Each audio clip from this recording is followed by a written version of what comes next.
The story of what we now call Turkish coffee begins not in modern-day Turkey, but in Yemen during the 15th century, when Sufi mystics used early forms of the drink to stay awake during long nights of prayer.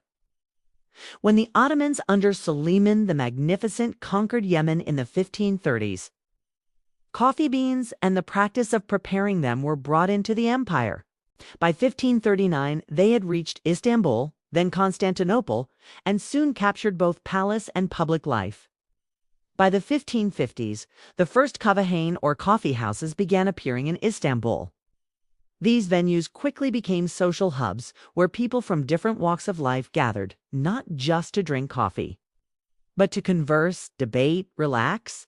The method of preparing Turkish coffee, using the long-handled pot known as a cezve or ibrek to cook finely ground coffee with water until foamy, set it apart from other brewing methods and marked it as something more than a simple drink.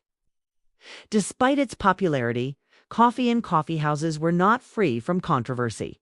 Religious and political authorities in the Ottoman period sometimes viewed coffee houses as venues for dissent or idleness. In Mecca, for example, coffee was banned in the early 16th century for such concerns. In the Ottoman context, although the drink quickly became part of daily life, coffee houses would from time to time be shut down by sultans who feared their influence. Over time, the ritual around Turkish coffee deepened.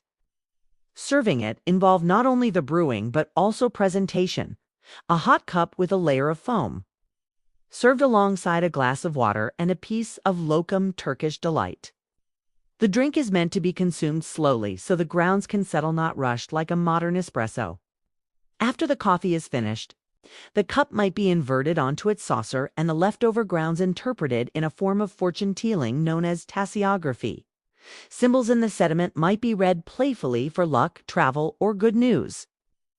Despite its centuries-old heritage and achievement of being listed by UNESCO as an intangible cultural heritage, implicitly acknowledged in the article, Turkish coffee never quite gained the same global brand recognition as some other coffee styles like espresso.